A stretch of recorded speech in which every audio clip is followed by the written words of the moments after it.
Hello, everybody. How are we today? Wonderful. It's very good to see all of you. My name is Jeffrey St. George. I am the president of Spokane Shakespeare Society. And today we're here to talk about Demystifying Shakespeare, Scansion edition. So, there are a couple of rules for this workshop. Spacebar, please. Very good. So rule number 1, no applause.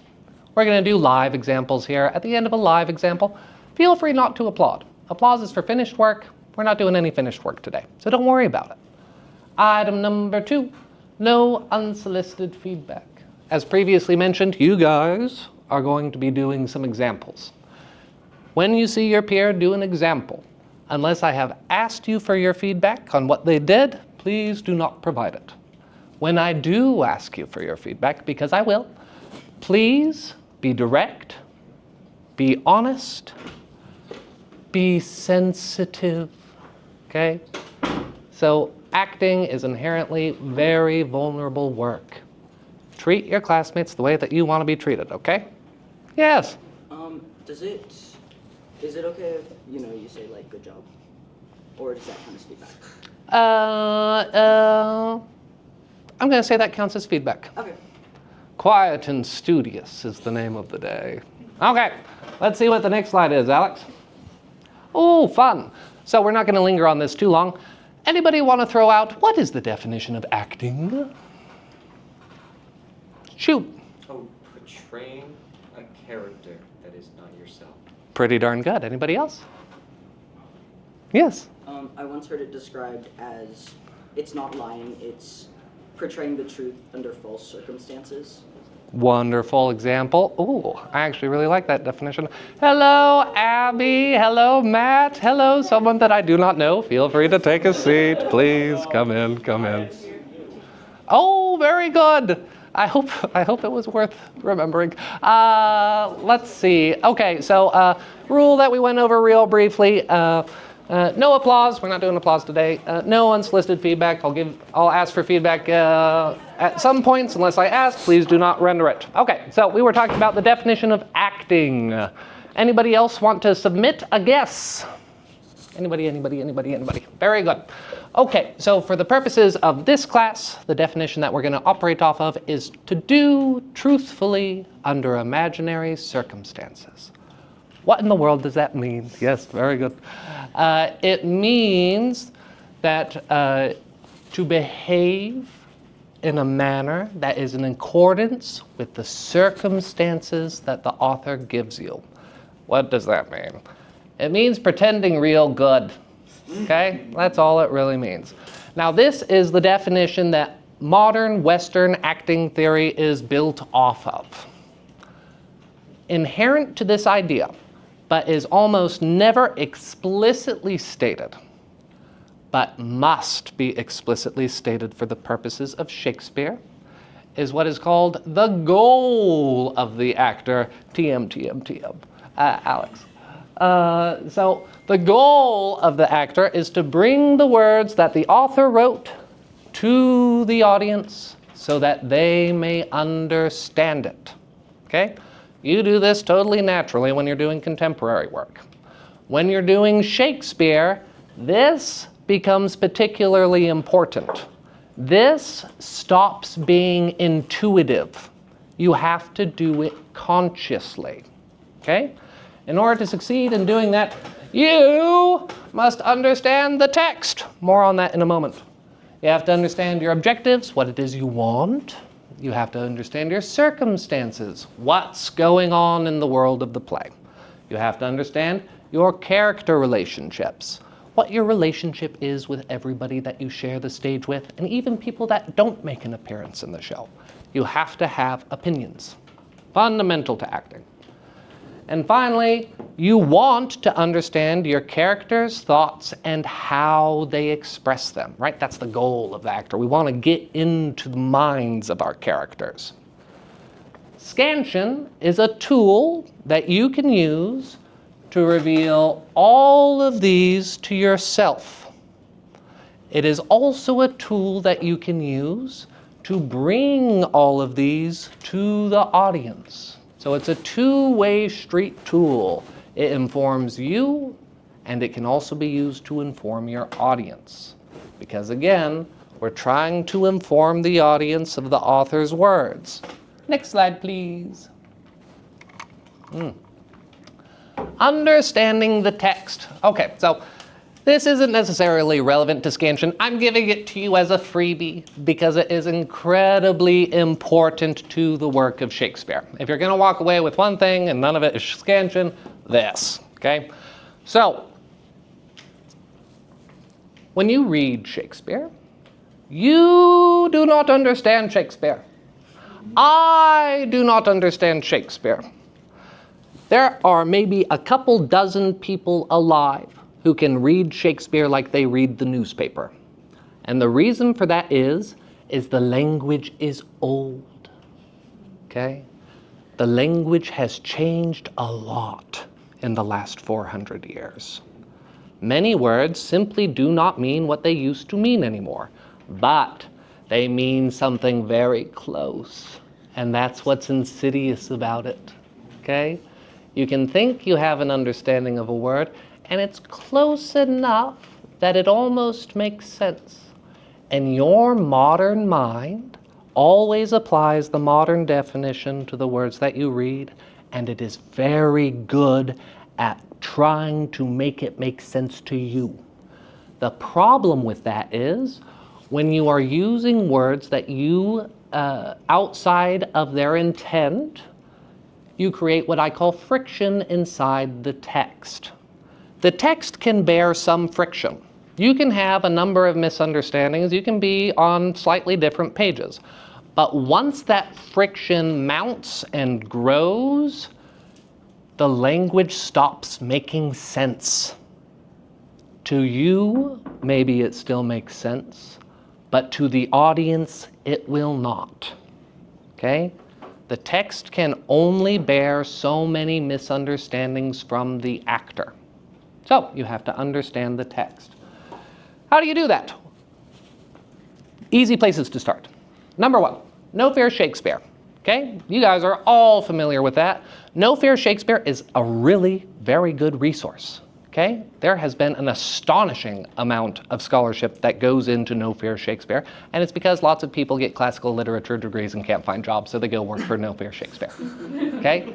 So No Fear Shakespeare is what I would call the high school edition of the understanding of the text. If you want something that's a little bit more collegiate or scholastic, Lit Charts. Lit Charts is a subsidiary of No Fear Shakespeare.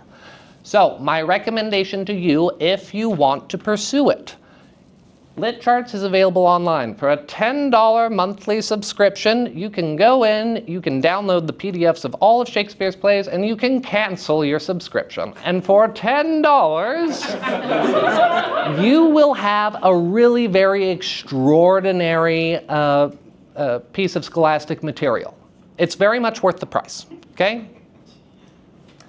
If you want to get really thorough about it, No Fear, Lit Charts is going to give you somebody's understanding of the text. If you want to develop your own understanding of specific words, I would recommend Alexander Schmidt's Lexicon and Quotation Dictionary. It is available for free online as a search engine tool.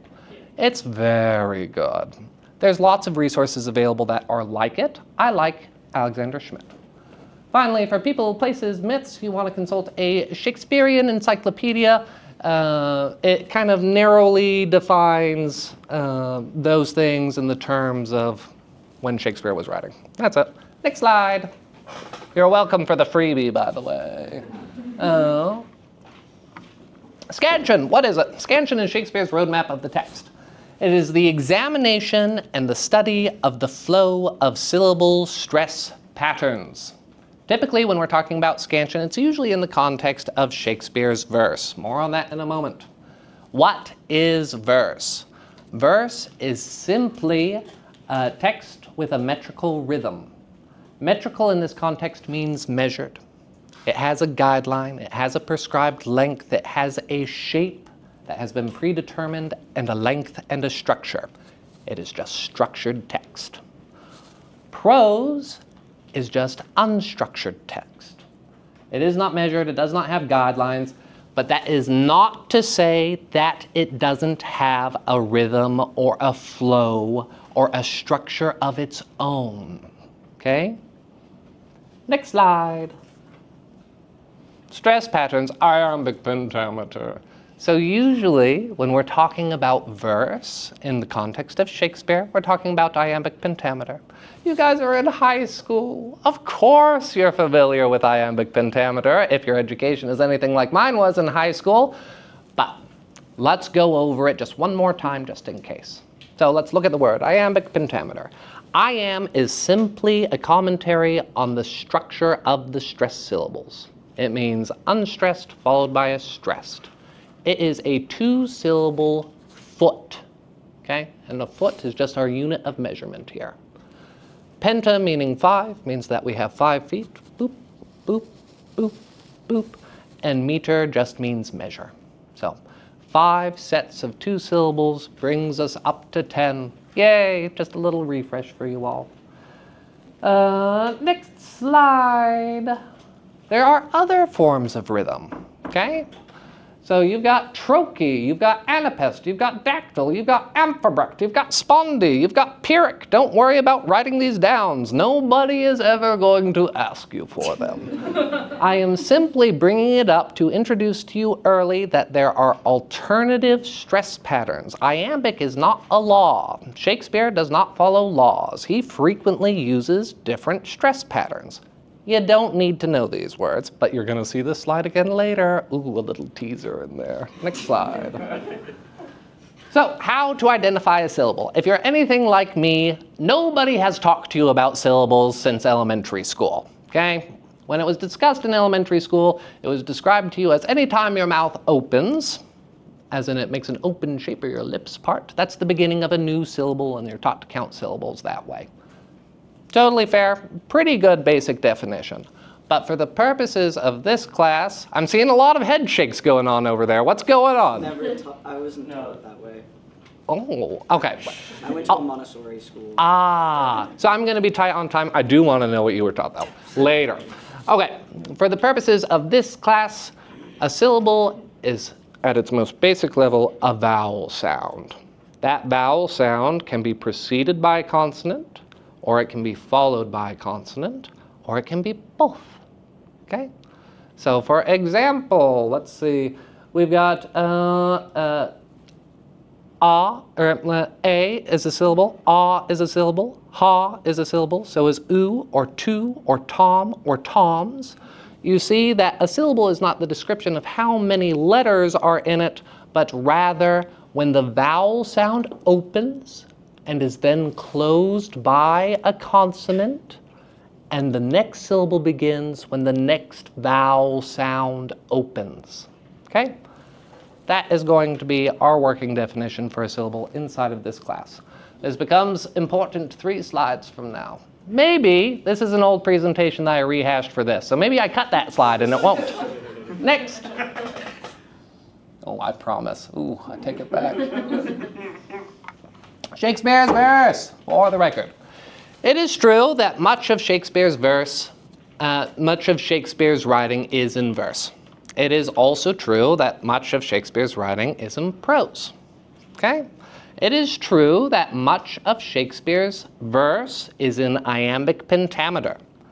It is also true that much of Shakespeare's verse is not, okay?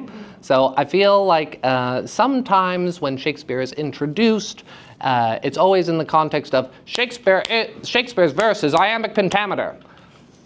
That sounds a whole lot like a law or a rule. There are no rules in Shakespeare, okay? There simply are not. He established patterns and he broke away from them frequently, usually for the use of dramatic effect. As actors, you are looking for the dramatic effect of Shakespeare's verse. We're going to go over examples of this real soon, I hope. So let's see if I didn't cover anything.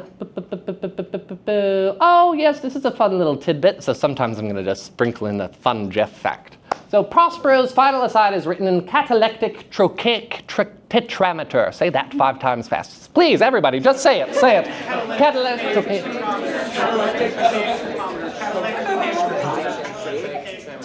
Hard to say, no? Now, 5 house points to whoever can tell me what other famous piece of American literature is written in catalectic trochaic tetrameter. Oh, Matt. I'm going to guess The Raven by Edgar Allan Poe. Yes! 5 house points to you, my friend. Very good, very good. It is considered an extremely hard verse pattern to write in, by the way. That's the Jeff fun fact. Sprinkle. Next. The role of iambic pentameter. People say a lot of things about iambic pentameter, why it exists. The most basic version is Shakespeare wrote in iambic pentameter because that was the style of the time. Period. It was. It was just how plays were written. Now, if we were to ask ourselves why, we would be guessing. Good guesses, in my mind, are it's easier to memorize. As an actor, I find verse easier to memorize. True.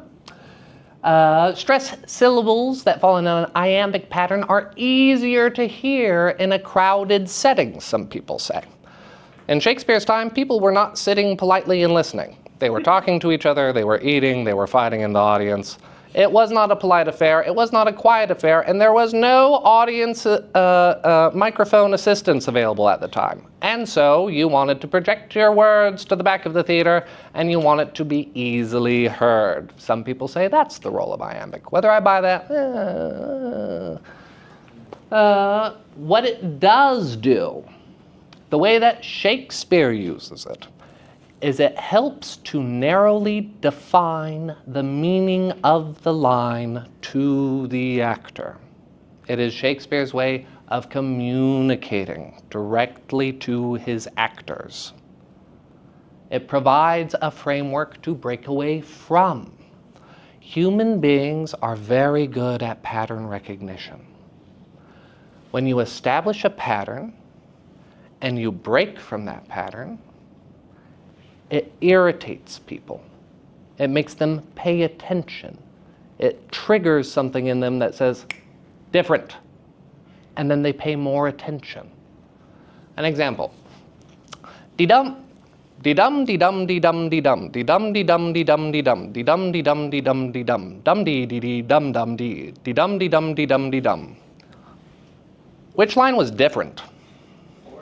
The fourth. Why could you recognize that? Because it was different. Because it was different. We established a pattern, and then we broke the pattern. You all noticed it. You latched onto it immediately. You recognized it. And then you continued to focus on it after it was done. That is grounds for dramatic effect for the actor. Okay? Let's see here. An easy example is feminine endings. We're going to touch base on that in a later slide. Oh my gosh. I am going to tell you something that no one has ever bothered to tell you before. Oh. English, as a spoken language, is a syllable stress-based language. Oh. No one has ever told you this before. Because they didn't think that they had to. It is something that we have all picked up on subconsciously because we've been speaking English for a very long time. I'm going to insist to you that this is true. And I'm going to give you an example after I take a sip. Jack and Jill went up the hill. What does that sentence mean? Louder for me. They went up the hill. Who did? Jack and Jill. Very good. Jack and Jill went up the hill. What does that sentence mean? It means that they both went up the hill. Very good. Jack and Jill went up the hill. What does that sentence mean? Jill special. Jill specifically went up the hill. We're clarifying that it was Jill, right? Jack and Jill went up the hill. Them going up the stairs. Right? Jack and Jill went up the hill. The hill is very important. It's the hill. Indeed.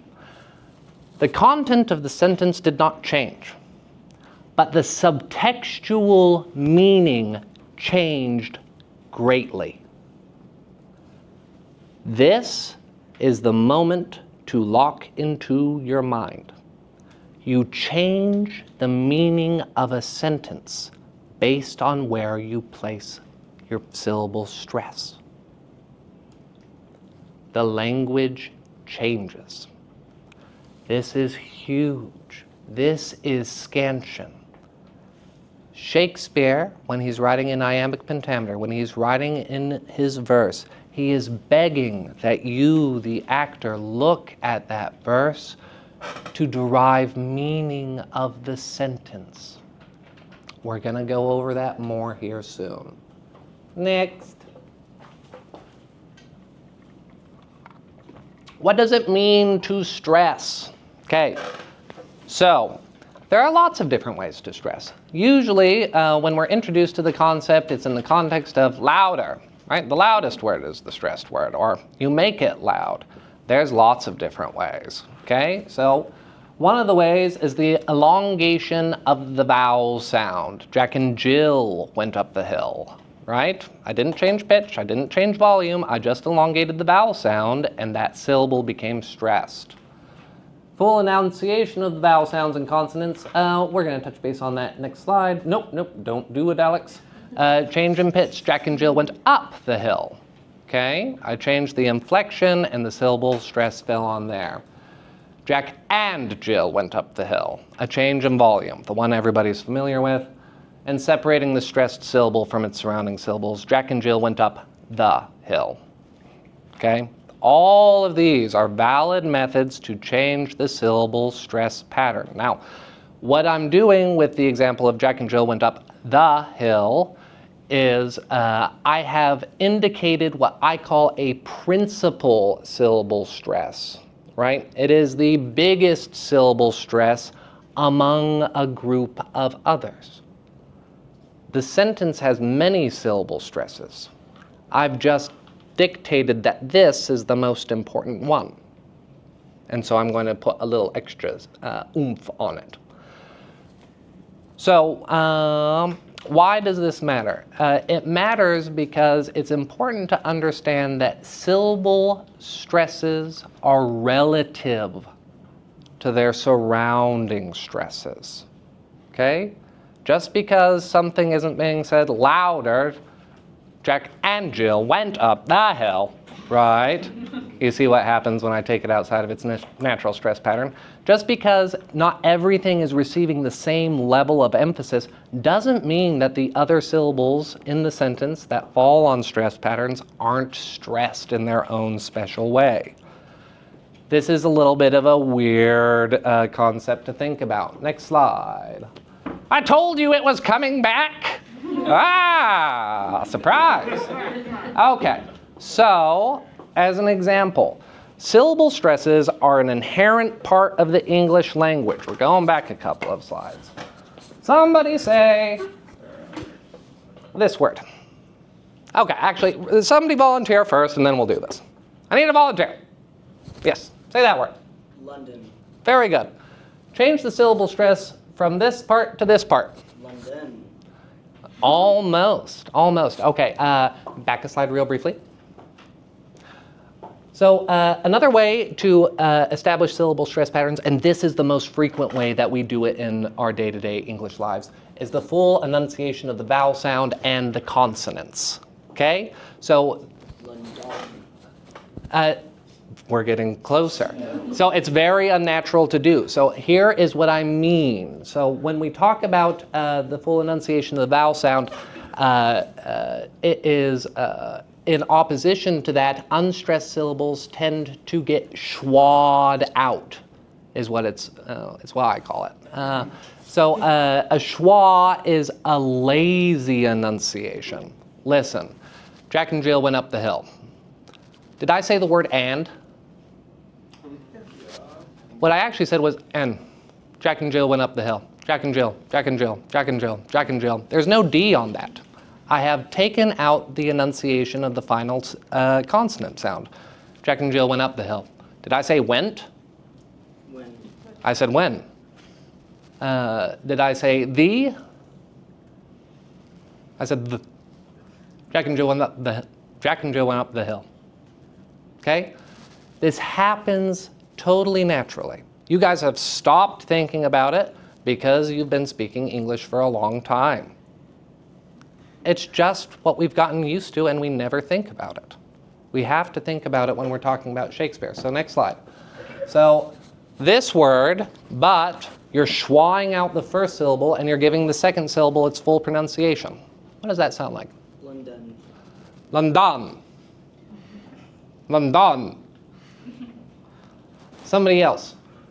Want to try that one?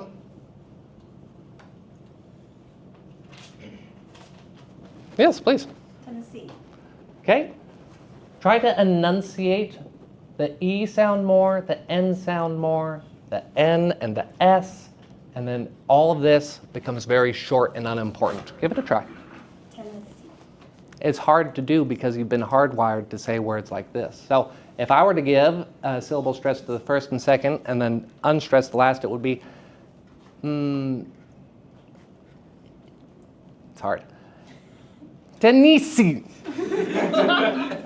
You see how unnatural that sounds? Syllable stress is inherent to the English language. If you change the stress, words quickly become unrecognizable. Next. Why do I care?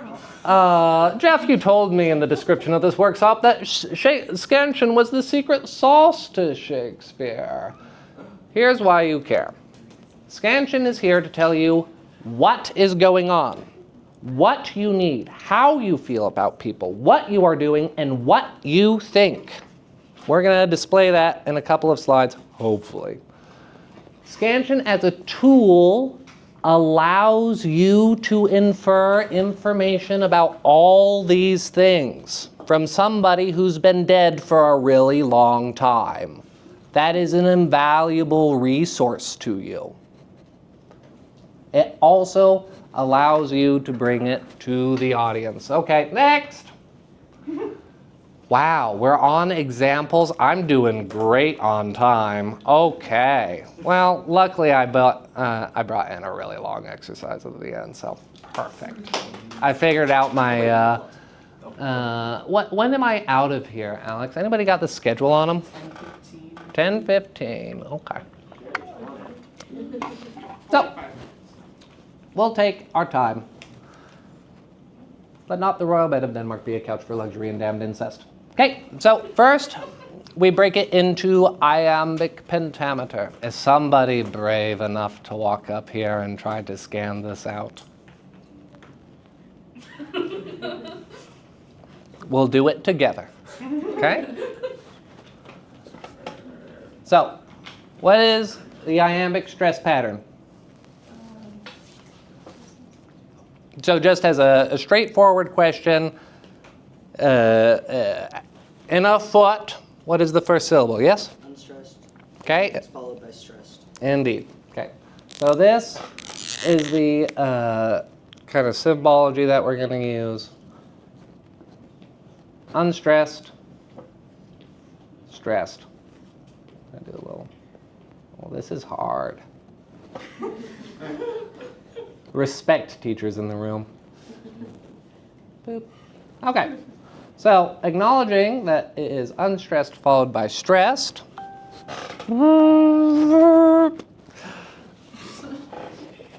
What is our first syllable? Indeed. Boop. What's next? Stress. Yep. Next. Unstressed. Very good. Stress. Okay. So we've got a two-syllable word here. Where does the syllable break? Row. So the syllable has to be closed by a consonant. In this case, Y is acting as a consonant. So I should have thought about that. Is the Y the start of the next syllable, or is it the end of the first syllable, or is it just both? So, I am going to say that for the it changes. It changes based on the word. Okay, so I would say in this context, Roy is the end of the first syllable and all is its own syllable. Royale. So what I'm looking for is the bounce in the word. So it's bouncing off the Y syllable sound. Royal. Okay, so where's the stress? First one. Okay, and then the second one? Stress. Very good. Keep going, everybody. Bed. Stress. Boom. Unstress. Yes. Stress. Okay, so another 2-syllable word here. Where does it end? Unstressed. Between the end and end. I agree with that. Okay, so this is very good, very good. Couch for la. So, how many syllables is this word? 3. Indeed. 3. My bad. Luxury. Okay, luxury and damned incest. Boop. Okay. So, The royal didn't really go. let's take a look here. Let's fix this, as you pointed out. Let's start by circling our stressed syllables. Not. We're going to leave this one alone for a moment. Bed. Leave that one alone. B. Couch. Luxury. And damned incest. So, what am I doing here? So why did I leave this alone? I left this alone to make a very brief point. So when we're talking about syllable stressed words, usually, or when we're identifying stressed words is the step that we're at right now. I should make that clear. We're just identifying stressed words to take a look at why are they important, or if they're important, or what is Shakespeare trying to communicate to us. Shakespeare is not trying to communicate to us that Roy is a particularly important syllable. He's trying to communicate to us that royal is an important idea inside the line. So, but not the royal bed of Denmark. So, not royal bed, Denmark be couch, luxury, damned incest. Okay? So how am I supposed to infer information about the character from this, Jeffrey? Okay. It's an art. It's not a science. Get that straight from the get-go, okay, everybody? So what you are trying to convey is not the royal bed of our country become a couch, in this case a bed, for luxury and damned incest. So how do I inform myself further from here? So I would suggest to you, when you're examining the text and you're working the text, this is the spot where you're going to break out your Alexander Schmidt Lexicon and Quotation Dictionary, and you're going to look at a couple of key words, right? You know what not means. You know what bed means. Well, okay, I'm actually going to suggest that you might want to look up bed, because bed is a definition that can have some colorful artistic terms to it that might be beneficial for you to look up, right? So maybe I'll skip over this particular one because it's going to go down a path that I don't want to talk about in front of you. Denmark, you know what Denmark is. It's a country. You don't need to look this up. B, you all have a pretty good idea of what B is. That word hasn't changed particularly much in the last 400 years. Couch, luxury, damned, incest. I would recommend you look up couch. I would look up luxury. You've got a pretty good idea what damned is. And incest, you've got a pretty good idea. Okay? So how does this inform my character? We're going to put the words inside our mouth. Okay, everybody? I'm not going to do it because it's useless for me to do it because I do this all the time. So one of you needs to volunteer. Yes? Well, I had a question, but I. Oh, please. Question first. Question first. I know you said it's an art, not a science, but is there a particular reason why you didn't circle all of luxury?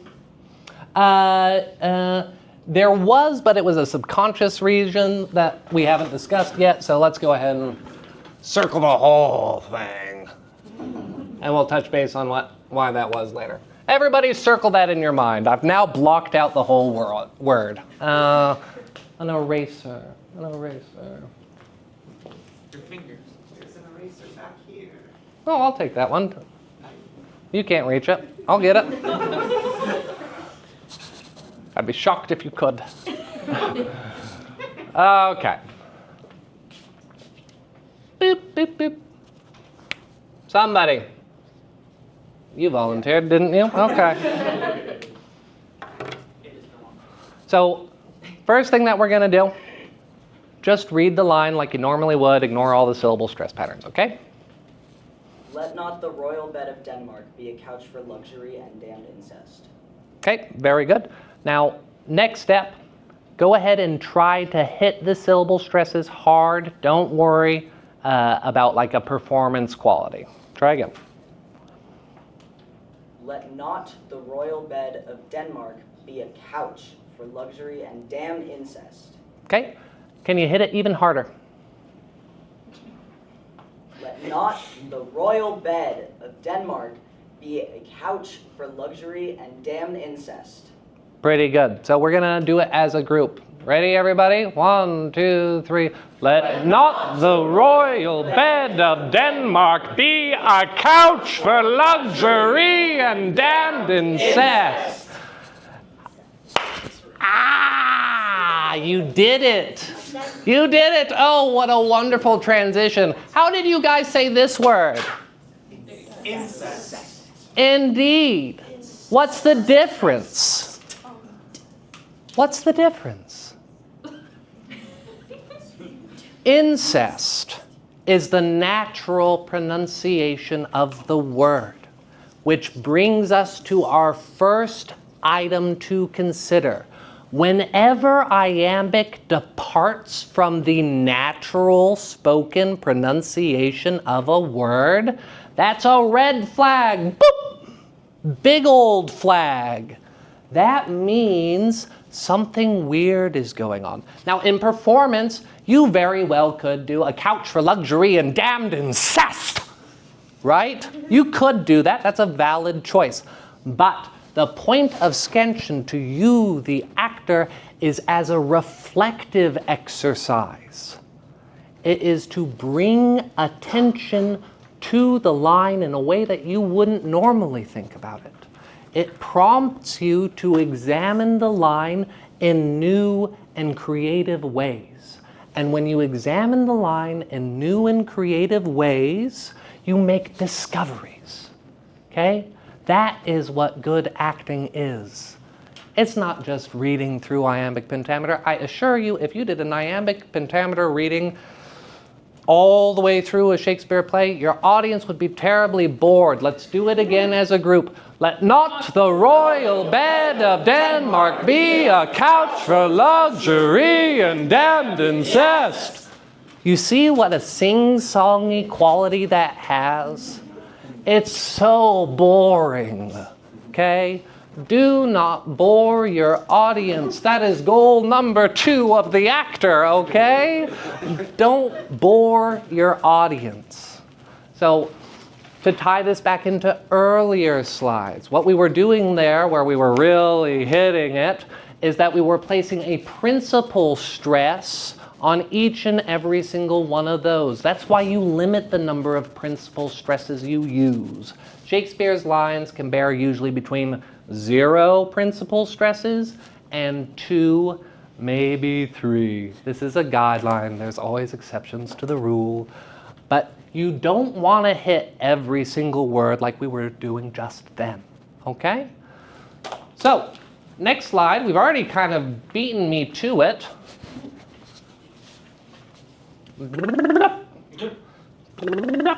Okay. So we broke it into our iambic pattern. We've seen how the stress pattern seems to fall on important words of the line. We ask ourselves how it feels in our mouth. Okay? We did a little bit of that. Let's do it again. You can do it quietly to yourself. I just want you to speak the line to yourself and feel it in your mouth. I want you to feel where your tongue makes contact with the interior of your mouth, what your lips are doing, what your jaw is doing. There is a sensual quality to this exercise. You have to feel the words. Okay, so we're just going to take a moment and we're all going to do this. Not so sotto voce as some of you are doing. You do have to vocalize it a little bit to get the feeling. So, let not the royal bed of Denmark be a couch for luxury and damned incest. Let not the royal bed of Denmark be a couch of luxury and damned incest. Let not the royal bed of Denmark be a couch for luxury and damned incest. Feel where tension is created in your jaw as you're going through this line, where the vowel sound opens up in your mouth. You really have to utilize body awareness. Let not the royal bed of Denmark be a couch for luxury and damned incest. Now, if we were to describe how the line feels in your mouth, how would you do that? There are no wrong answers. This is a sensitive space. No one is going to judge you. Just throw out some words, please. Anybody, anybody, anybody. Students first. Matt, show them how it's done. Oh, what? Yes. Well, the students are afraid, so you start. Sorry, you're saying. I am. I'm looking for where I put my cough drops. There they are. Let not the royal bed of Denmark be a couch for luxury and damned incest. And how does that feel in your mouth? Good. Hard. Okay. I'm gonna go ahead and put us all out of our misery, and I'll do an example with the expectation that everybody else participates later. Gosh darn it! Did I not pack my cough drops? Oh well. What are you gonna? I feel one. Very good. I was gonna say, if you're curious, Yes. that line about the royal bed of Denmark felt very forward in the mouth. And once it gets to luxury and damned incest, it moved further back, more into the jaw. Wonderful. I love that description. There's more ways to describe this line. Yes. Dental. There's also those D's and T's. I didn't know what you were asking. No, absolutely. Respect. Like, so the t and s. Lots of those hard front teeth. Wonderful. And so, I think at the beginning it felt harsh, and then the majority of the sentence felt really soft and smooth as the words came out until that last word, which was also very abrasive. wonderful. And can I ask, do you have an idea what qualities of the sounds made you feel that way that you'd be willing to share with the class? Well, it's the softer consonants, the D's and the M's. Yes. Those that sit, like you're saying, inside the mouth rather than slamming against your teeth. Yes, indeed. And these vowel sounds play a very important part in that. The soft D's, the let not, you see how let is schwad out in this context because it is not stressed. Let not the royal bed of Denmark be a couch. These beautiful open vowel sounds that swim from one to the other, okay? When we're working on the artistic representation of Shakespeare, which I argue you always should be, you want to have a sense of that feeling and the flow and allow it to inform your performance. You had your hand raised. I was actually going to say pretty much the exact same thing. But I did notice that it seems to be, at least for me, specifically the T's.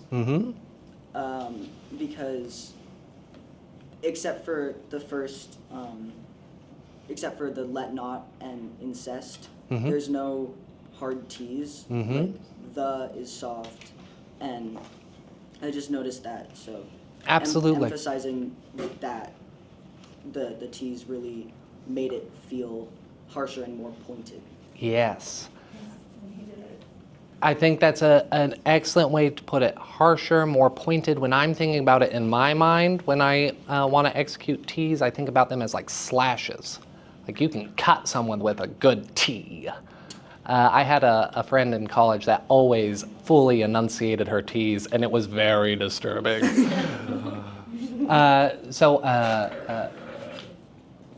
If you wanted to further accentuate those T's, you could bring let as a syllable stress. You could make this into a trochee, which is 2 syllable stresses in a row. Let not, right? And that's highlighting not because you've highlighted the preceding word, and you can't actually abut those 2 T's if you're going to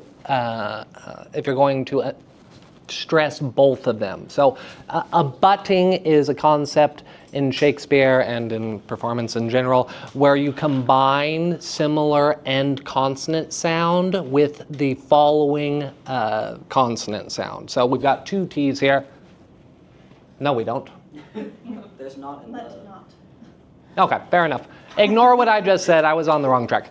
Let not the royal bed of Denmark be. Right? Another thing. Would that work with if you went to not and the? That's the double T that you were talking about. If you were initially when you were talking about but not the. But not the. Yes. Yes, that must have been. Thank you for providing me coverage. I appreciate that. There's also and damned. And damned incest. Indeed, right? So whenever you see an abutted consonant, you can always make a choice to abut them and have them share, and damned, or and damned. And when you separate them, it moves the syllable stress onto and as well as damned, right? So it's another tool to modify the syllable stress within a line. I was on a road, and I've forgotten where that road was leading. So we talked about the mouth sound of the work, how it's important, how you can incorporate that feeling into your performance. Let's continue to the next slide. So here we're talking about how we naturalize the word incest. So the syllable stress falls on the first syllable. This is why, this is where this whole thing started before we went off on 5 different tangents. How are we going to get the syllable stress pattern to fall on the natural stress pattern? Is everybody on the same page what I mean when I say natural stress pattern? Perfect. It's just what I mean, how you would say it in your day-to-day. Okay? Options. You can just move it. You can just move it. That's totally fine. We've kind of beaten this point to death already, but iambic pentameter is not a rule. Move it if you want. Let's go back 1 slide, please, Alex. Okay, so we're going to say this line again. This time, we're going to fight against our natural stress pattern. We are going to follow the iambic stress pattern. Say it to yourselves a couple of times. But not the royal bed of Denmark be a couch for luxury and damned incest. You see how cest almost wants to leap out of the mouth when you have to put the syllable stress on there? Again, but not the royal bed of Denmark be a couch for luxury and damned incest. But not the royal bed of Denmark be a couch for luxury and damned incest. But not the royal bed of Denmark be. Right? So why might we want to keep the syllable stress on the last syllable here? It draws special attention to the word when we pronounce it outside of the natural stress. It irritates the audience ear and makes them want to listen and makes them want to reflect. Is that how you say incest? Incest! Yes, please. You also said if we do break the iambic pentameter, it also brings attention to it as well. Correct? Indeed. So it depends on what your focus is going to be. Yes. It depends on your artistic sensibilities. Thank you so much for asking that. Thank you. Yes. Okay? There are no rules in Shakespeare. Ooh! You get to decide. Ah! Yay! The reason iambic exists, the reason that we do these exercises, again, beating this horse, is to give you the opportunity to explore and find your artistic vision for the line. Okay? Okay, so we've discussed that if we leave it on there, it kind of has a quality that it leaps out of your mouth and you have to separate it. It's a little strange, it draws audience attention. It really ends the line on a bit of oomph is what it does. Next slide, Alex. Okay, so we can just move it. We've already discussed that. Let's give that one a try, and I want you to notice how it feels to say damned into in. Specifically, let's just do this. A couch for luxury and damned incest. You see how you almost necessarily have to create a space between those two words? You cannot just blow right through them like you could in the previous example. A couch for luxury and damned incest. Couch for luxury and damned incest. Flip it back to the previous version. How does it make you feel? Does one line make you feel one way and another line make you feel a different way? A couch for luxury and damned incest. Right? For me, it cultivates in my back when we put it on the second syllable. It wants to come out of my body like a rocket. You have to put the words in your body. Okay? This is all fundamental to accessing the language. You have to actually feel the language. And it's a hard skill to develop. It's not necessarily natural. It's not necessarily anything that anybody here has practiced. Practice this skill, and it will get in your body, and you will be a better actor. Next slide. Okay, alterations that we can make. Okay, so anytime that you see an ed on a word, you are welcome. You have Jeffrey's permission to separate it into a second syllable. Some directors are going to absolutely hate that. And that's okay. They'll tell you, and you'll do what they say because they're your director.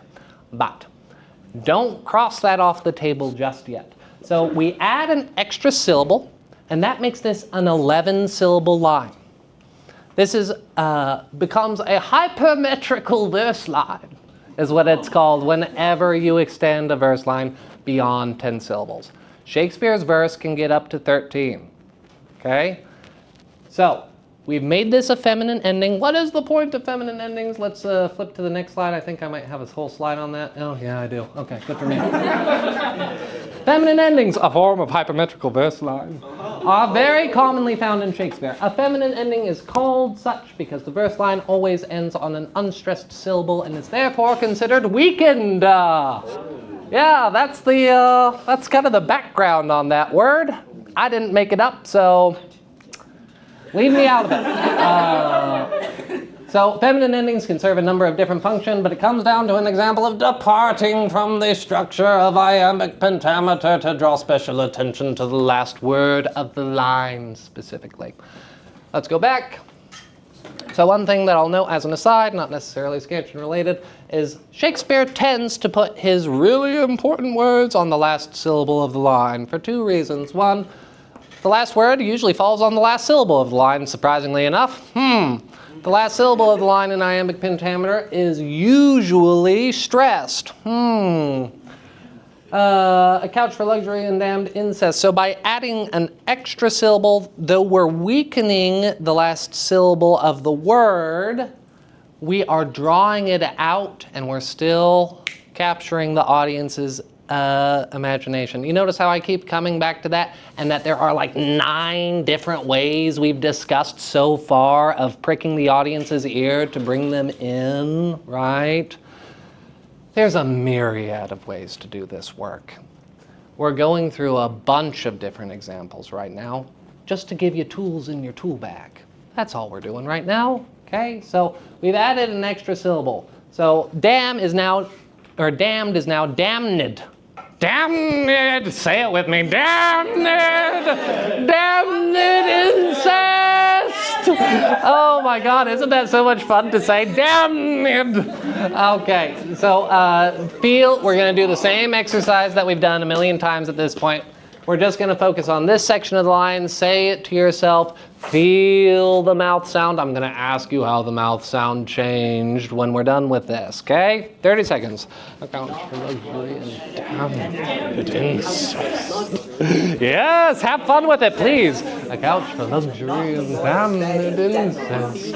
A couch for luxury and damned incest.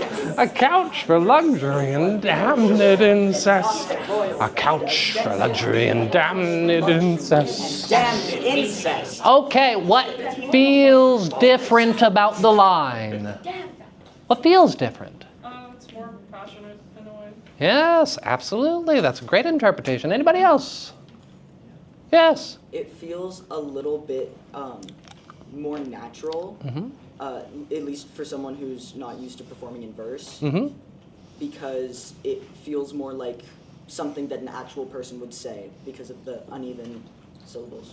Very interesting. I love that interpretation. Anybody else? Yes. It kind of feels like in the end with damned incest, like I'm chewing on it. Yes, very much. Yes, absolutely. It makes you spend time on that word. Historically, we were just blowing past damned, a couch for luxury, and damned incest. We were focusing so much on the incest that we didn't think about damned. Indeed, damned is one of our syllable stress words. Damned, it makes you luxuriate in it, right? Damned is a very important modifier here, yes? It also pops you back into the iambic pentameter with incest being where you want to put stress. Incest is exactly where it wants to be, and then our damned very much falls into that rhythmical pattern that we've established with the iambic. So, right, it's a break from the iambic in the fact that we've added an extra syllable and it's now a feminine ending, but it maintains the flow without putting the syllable stress on cest. So what other options do we have? Next slide. Next slide, thank you. Oh, this is not the slide I thought I was going to. Make our own stress pattern. Do I want to do this? How much time do I got? You have 20. It's no, you have 9. 17 minutes. I can 17 minutes? It's Okay. 9:57. I don't feel passionately about this slide. Next slide. Okay. The concept of elision. So elision is whenever you remove a syllable stress from a word. Happens all the time in Shakespeare. You see it all over the place. It's usually denoted by one of these fun little apostrophes, right? So luxury, a 3-syllable word, can have its middle syllable removed. Luxury, luxury. Say it with me, luxury, luxury. So you see how you're removing the "ur" from the middle of the word? Luxury, luxury. Everybody still understands exactly the word that you're saying because it's a natural schwawing out of the word. You can also do it with the word 7. You can make it down to one syllable word, 7, 7, 7, 7, 7, 7. So you're tricking the audience's ear to force it back into iambic. So we separated out damned. So we have our 2 syllables here, making it an 11-syllable line. And then we subtracted a syllable. It's a math class, everybody. So we're back down to 10. Yay! So it is a profitable exercise when you can do it, when you run into a feminine ending out into the wild, to examine. Can I make this back into a 7 or a 10-syllable line through elision? It's worth doing. It's just an exploration. You're not dedicating yourself to anything, but it opens up opportunities. So let's explore this particular opportunity. Again, we're just going to focus on this line here. Say it to yourselves, a couch for luxury and damned incest. A couch for luxury.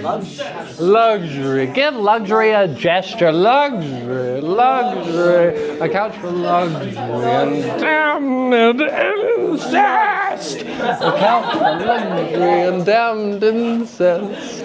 Right? Play is an incredibly important part of the actor's craft. At least it is for me, and I think it's beneficial to anybody that is willing to do it. Get silly with it. Put it in your body. Go way over the top, because I assure you most Shakespeare is performed way too low. Like, a lot of people believe that Shakespeare's characters need to be quiet and reserved and totally in control. No. No, that's boring. It's terribly, terribly boring. Shakespeare's characters exist under circumstances that you and I cannot relate to. Okay? Has your uncle ever killed your father and then married your mother and then your dead daddy comes back to haunt you as a ghost? Which play is that? This is Hamlet. No, no, that has never happened to you before. Shakespeare's characters exist under extreme circumstances, and I argue that their behaviors must therefore be heightened as a response. Right? We see so many people in Shakespeare's plays, oh, my daughter just died. Right? That happens a lot. And the way that Shakespearean actors interpret that sometimes is very quiet and reserved, and it's controlled. If you have ever had the misfortune to watch somebody receive the news that their child has died, it is not quiet. It is not reserved. It is awful. Okay? To do truthfully under imaginary circumstances. We've gotten off subject. Okay. Elision! A couch for luxury and damned incest. What does that feel like? I dislike how the I and don't like it. stress. Oh, why don't you like it? Tell me more. I feel like I'm stressing things I don't want to stress. Like, it's not the focus. It's not what I want to be pushing. It's not what I want people to understand.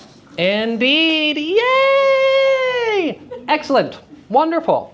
That is the formation of an artistic impression. You have thought about how it makes you feel, and you have thought about how it made your audience feel, or what you project it's going to make your audience feel. That is the kind of thinking that you're supposed to be doing right now. Okay? Anybody else have opinions? And that your opinion can totally disagree with hers. That's valid. Everything is valid. Yes?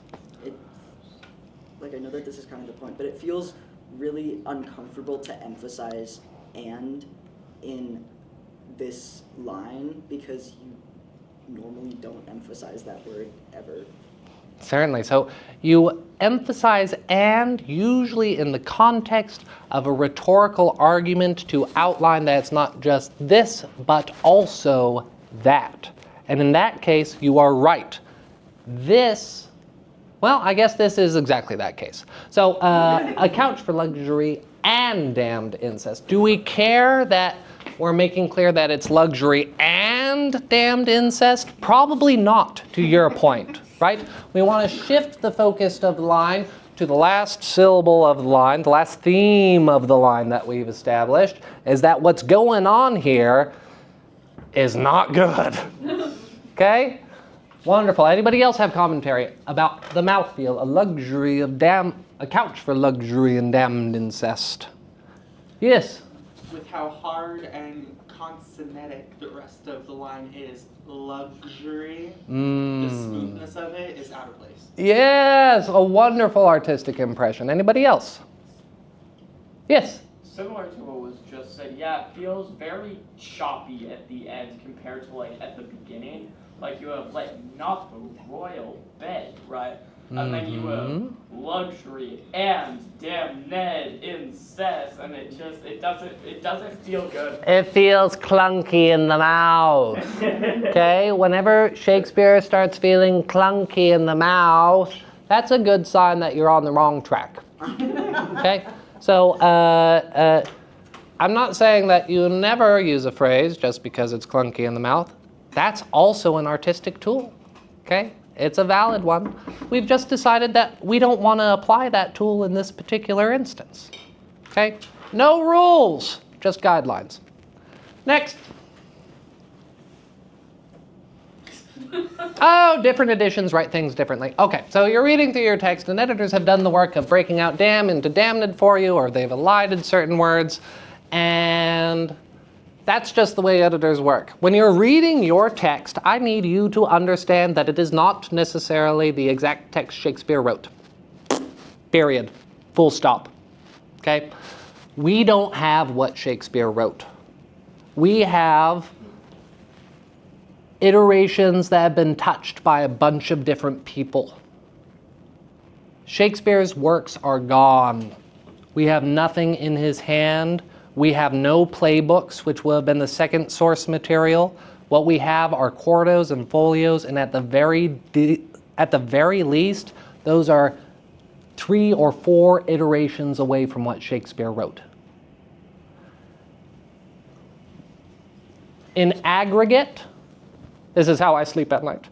In aggregate, generally, I think we can say we've got a pretty good idea of what Shakespeare wrote and what he intended. But once you start getting into the super duper deep details, like punctuation particularly, we've got no idea.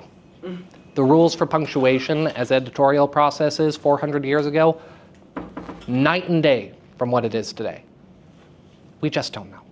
So editors have done what they can to try to imagine what was intended, and it's usually for a reader, not a performer.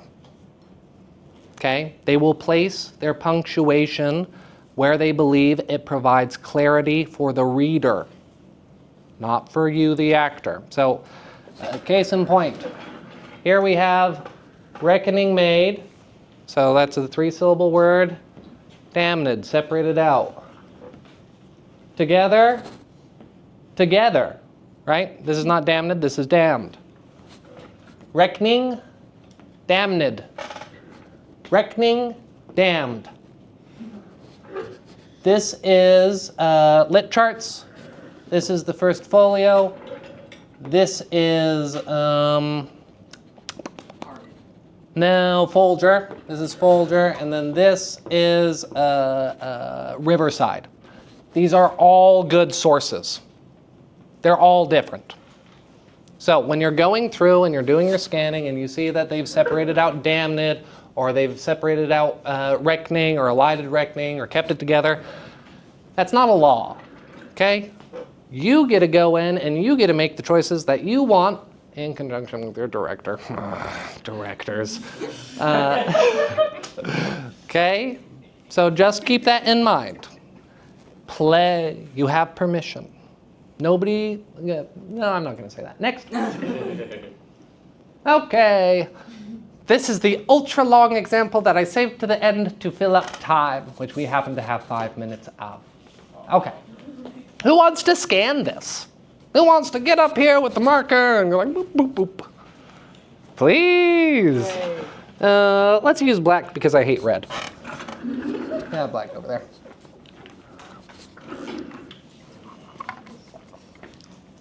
Starts with right? So iambic, unstressed, stressed. Unstressed.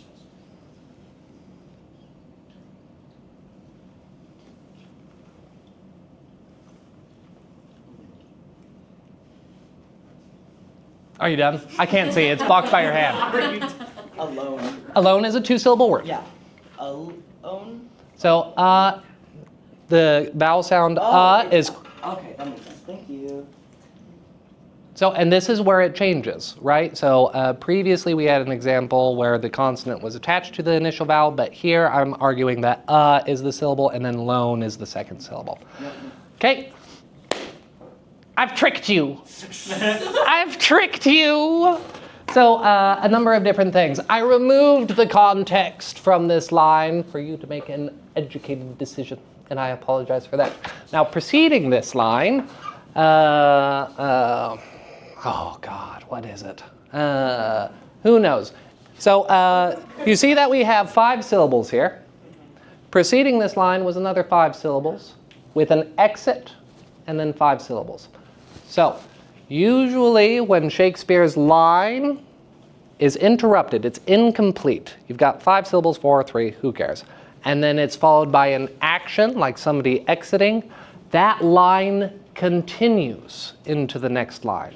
So really it's 5, Rosencrantz and Guildenstern exit, 5. And this is actually on the opposite stress pattern. Now I am alone.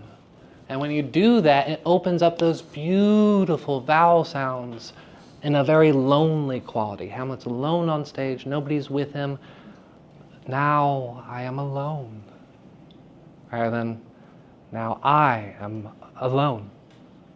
Right? Both are valid. You can do both. Play.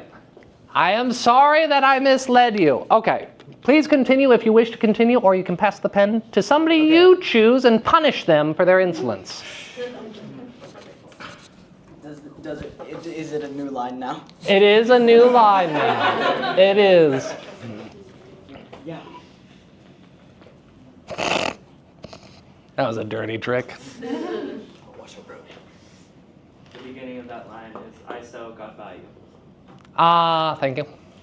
Goodbye to you. What did you say? And in a different version, it's, Goodbye to you. They're talking to Rose, he's talking to Rose and kind of the middle stuff. yep, kicking them out of the room. Go prepare the players. Oh, okay. Oh, what to rogue and peasant slave am I? Okay, so first thing that we do, does it match up with the natural syllable stress? Say it in your mouth. Oh, what to rogue and peasant slave am I? Okay, what do you think is different? A is emphasized and is emphasized, and so is am. Oh wait, no, I said it wrong. My bad. Okay, do you retract your statement? Yes. Okay, so to me, this matches the natural stress pattern. I've got 1,000 more lines to get to. It falls into a 10 iambic line. I'm just going to leave this one alone and move on to the next one. Next! So, does the second one also start with unstressed, or does it start with stressed? An excellent question. So the only reason that this was the same line is because there was a line above that was 5 syllables. And this is just a convention of how Shakespeare wrote. It's not a convention of all playwrights, but it's how he generally wrote. Okay. Partial line, stage direction, partial line. Thank you. New line, new line.